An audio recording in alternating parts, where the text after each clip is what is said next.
Back then, there are no buildings around, just nothing but sagebrushes and tumbleweeds, no structure, no buildings, no nothing. When they finally heard what the plans were going to be, one of my grandpas said, okay, you can have this land here. I'll sign it over to you, and just remember that and keep your promise that you're here to help. This place was, the foundation of it is built through the community.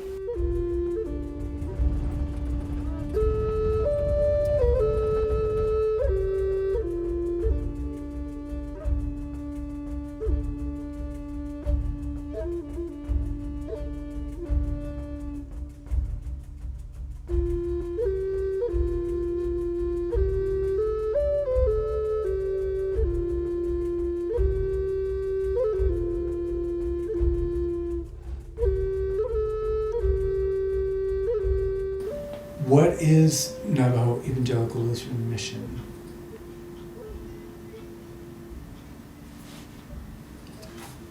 Oh my goodness.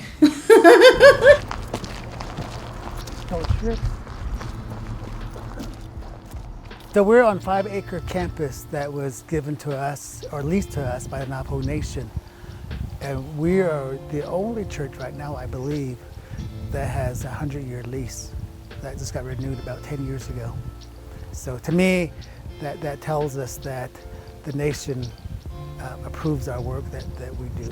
And I remind our church leaders at the Grand Canyon Synod, we are guests to this community, even though I'm from here.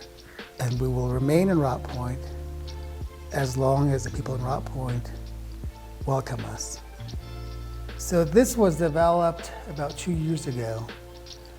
And so we have turquoise running into the layout of the wood. And for us, it signifies the flow of water. And then we took the turquoise color into our cross, and where we still have turquoise and the sacred colors for the indigenous people and for Navajo people. So that's one of the first steps for us to integrate Navajo traditions, Navajo knowledge into our church service. Throughout our history, we've been taken advantage of. We were not treated right, not even as human beings.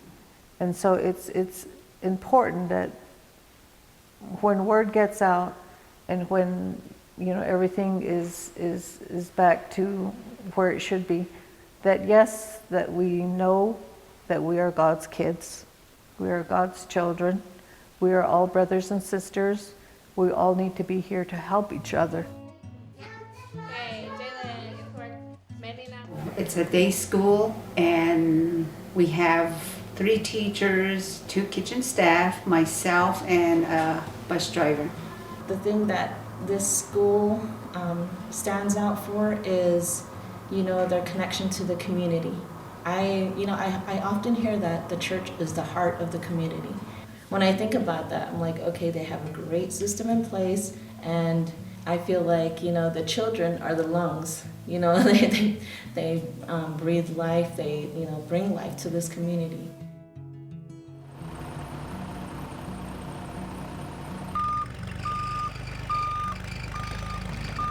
We partner with the St. Mary's, and we had that food bank, and so we distribute food Monday, Wednesday, and Friday. The amount of food that we got from St. Mary's, it's been 400,000 pounds for last year, and then we were able to feed approximately 2,000 families. And today we still have families that drive 60 miles to get a box of food. And that's important because we give them a box of food, we don't ask where they're from, we don't ask what their faith is, what their histories are. So Hajon Cafe started, I think, before I came, but it really got popular during COVID. Food is provided daily, and it's usually once a day, and it's about noon time. It'll start from 10:30 all the way until, the trays run out. So that's daily, Monday through Friday, and it's free of charge. We serve about 80 people per day. 40% of of our community members do not have running water or electricity because it costs over $1 million to run 1 mile of water line and about $500,000 to run 1 mile of electricity.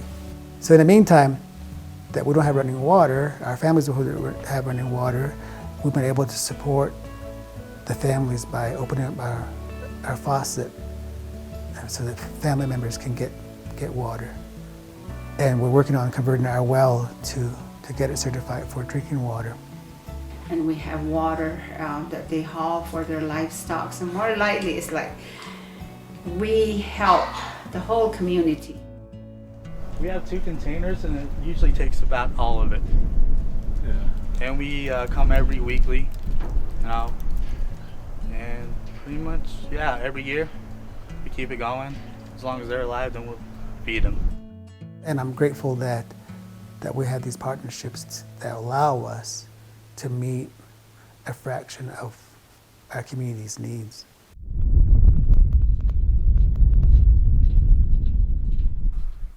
Think about the land. You can't just go through it and ignore all the beauty around you. Take your shoes off.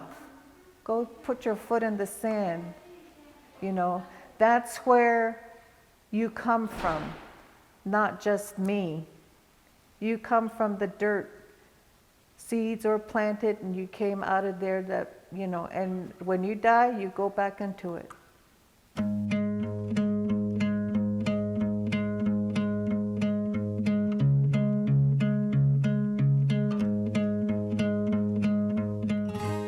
My job is I'm a dreamer. I dream big.